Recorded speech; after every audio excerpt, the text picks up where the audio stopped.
shimmering day, speedmates! So now is the last year ng pag-take namin ng PE. This is PATFIT 4. So our task this final term is SPEED, which stands for Self-Directed Physical Enhancing Education.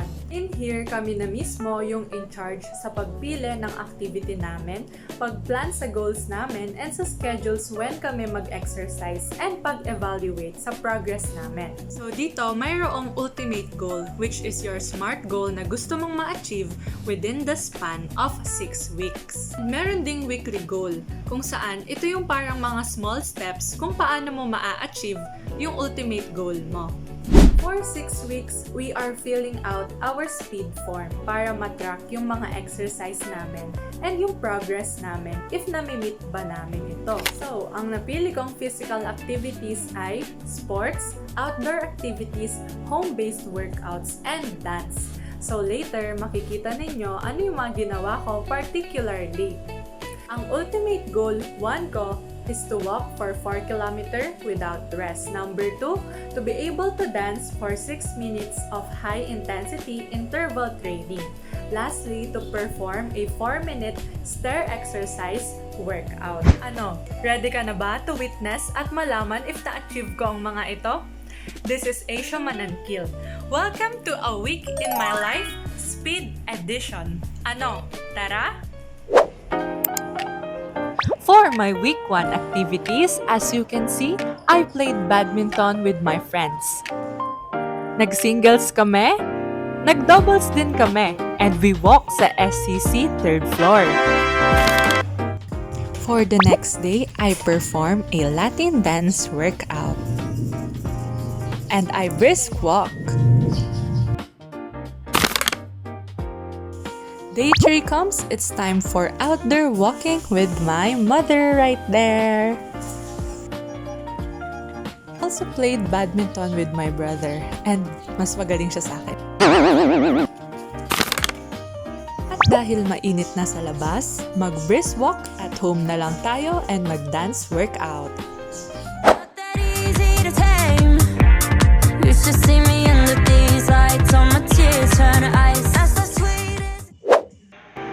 In preparation for our 22nd church anniversary, nagpa-practice kami ng fan dance with my senior youth churchmates. It is a workout na rin for me since maraming execution of movements ang nangyayari as you can see. And nakaka-enjoy to guys, ang mag-fan ng mag-fan ng mag-fan!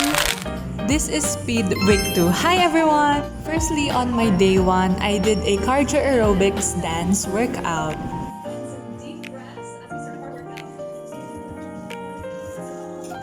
After that, I did a brisk walking workout.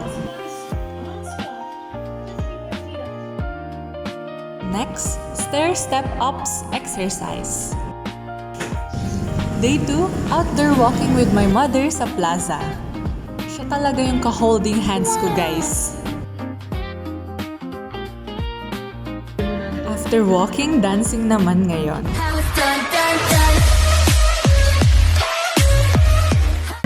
Day 3, high-intensity dance. Bakit ba ang hilig-hilig ko yatang sumayaw, guys? By the way, kasama ko pala yung kapatid ko sa pag-workout. Volleyball passing naman ito. Kasama ko ulit siya, guys. Nakaka-energize ang mga kanta ni Maring Taylor Swift, guys, para dito sa aking dance workout. Day 4, at last practice na namin ng fan dance for our church anniversary. Hi, may bisita tayo ngayong day 5 at siya ang aking period kaya light intensity muna ang mga ginawa ko katulad nitong chair exercises. Finally, stair step-ups. Hey there, it's week 3 of my speed.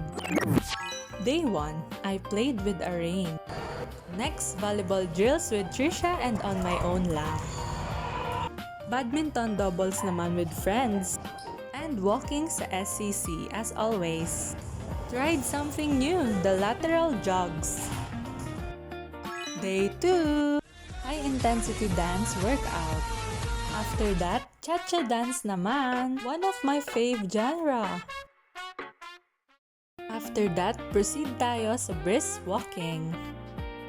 Next naman, lateral step-ups. Day 3! Sobrang na-enjoy ko tong belly dance, guys. Kita nyo naman ang aking pitik, right? Huh? What? Last activity, brisk walking. Welcome to my speed week 4, guys. 2 weeks na lang and we're done. For my day 1, walking muna tayo sa EA building. Next naman, for the badminton play, tinuruan ako ni Sai mag-underhand service. As you can see, dalawa lang po kami dahil si Arain ay nasa clinic at si Joanne ay OTW or on the water pa lang.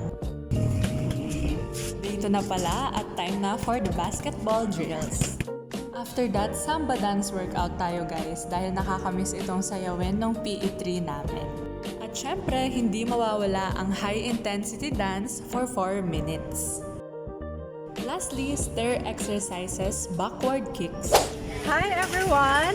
Watch me do my speed here at Villa Alfredo's with them! Ngayon na dito kami sa 5 feet all and mag-swimming na kami for my speed and sasamahan nila ako. Let's go! Hindi ko pa nagawa dyan yung proper position sa forward crawl pero thankfully dahil sa pagtuturo ng aming tito, nagawa ko din ito eventually, pati yung floating and backstroke. Hi guys! For my speed week 5, kasama ko ngayon sa aking day 1, si Hannah and si Chloe dito sa EA. For the walking lang ang mga person. For the next activity, lumipad ang aming team dito sa Hardy Court Badminton Center. Last day ko na makasama sila, guys, dahil tapos na sila sa kanilang speed. Day 2, walking with my mother naman. So relaxing na morning walk, gaya nito, guys, parang nasa K-drama. Achieve ang ultimate goal 1. For the next activity, nag-backward walking yan siya. At syempre, di mawawala ang pangmalupitan nating volleyball drills. Next naman, I perform jive dance workout na talaga namang na-miss ko from the previous semester. Ito naman ay stair exercise, guys, na 2-step lunges. Day 3 na pala at ang una kong ginawa, perform a 5-minute HIIT dance.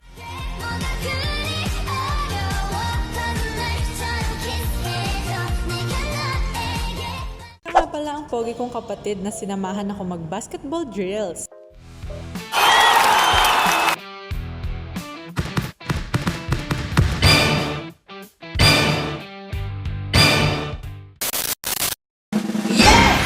Week 6 at final week na ng aking speed. So ito ang aking day 1, guys. Fino-fulfill ko yung ultimate goal ko, which is to dance for high intensity interval training ng 6 minutes. And thankfully, natapos ko naman. After that, brisk walking muna tayo. Siyempre, hindi mawawala ang volleyball drills.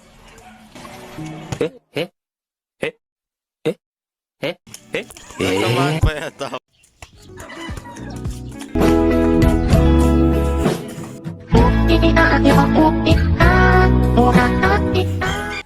Alam nyo ba, nakakamiss ang mag-fan dance workout. Kaya ginawa ko siya ulit ngayong week 6. Basketball time! At hindi na siya nakashoot ulit. Galing, di ba?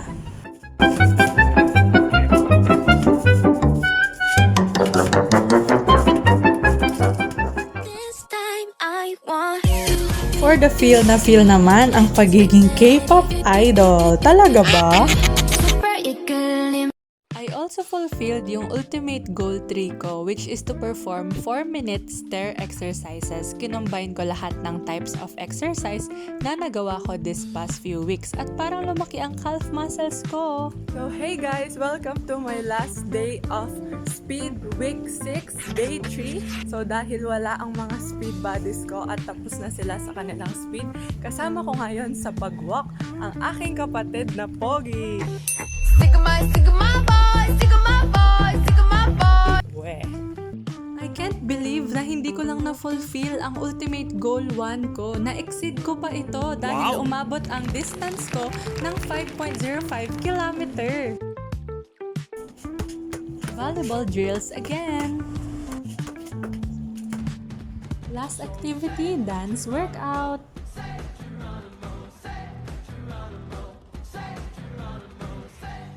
Natutuhan ko na being consistent and committed sa small steps, determined to finish your goals kahit minsan nagfe-fail, and believing in yourself na kaya mo or self-efficacy will make the impossible become possible.